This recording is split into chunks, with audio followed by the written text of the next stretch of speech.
So guys, magbababad tayo ng liempo. Pang ano natin mamaya, pang ihaw natin mamaya hapon. And then bitchin. Tapos sa sukal. Tama na tayo sukal.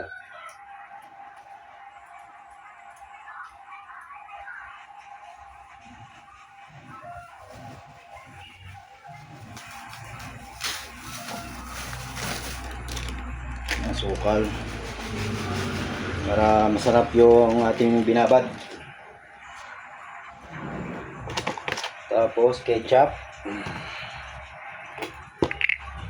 Tansyahan lang ito guys, wala itong takal-takal.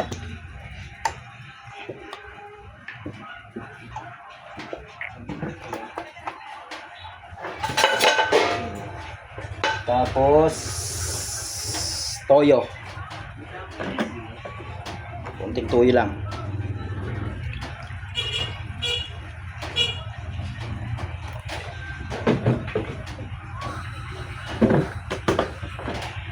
Konti pa.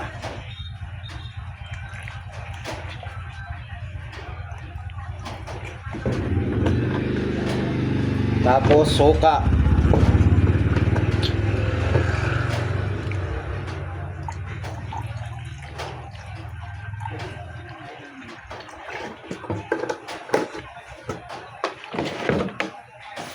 Tapos maghugas ng kamay.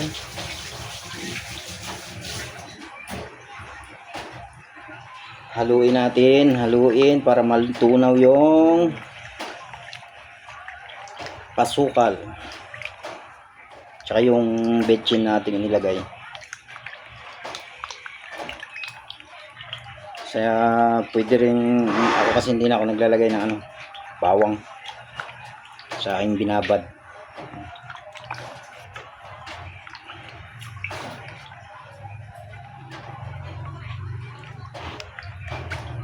Ganito lang. Yan yung liempo nating tira. Kasi binibenta nating liempo na sariwa. Medyo matumal ang bentahan kaya ibababad natin tapos mamaya iihaw natin mamayang hapon.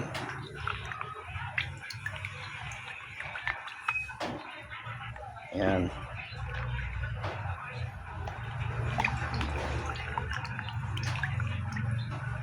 Yan, natunaw na. Sa inyo kung lalagyan nyo ng paminta. Ako hindi ako naglalagay.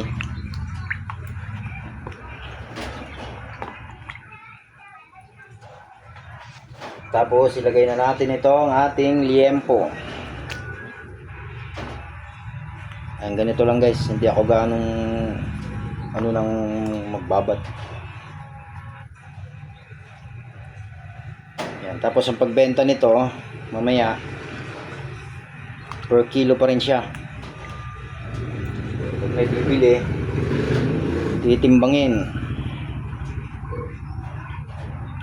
Kailangan massage para manuot ang lasa. Yan.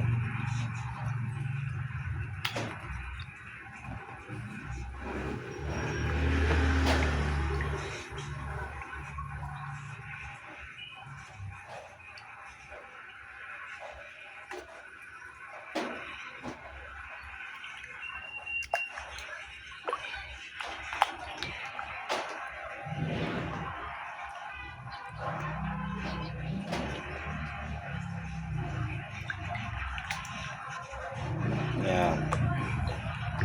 Ganyan lang. Kasi ito laman, may natirang laman, babad na rin natin. Ginawa ko siya, hiniwa ko siya parang pork chop.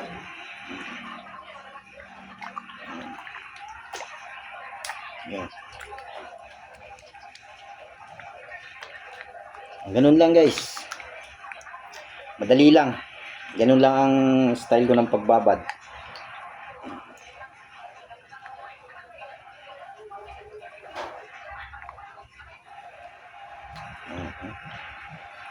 Yan, tapos na guys.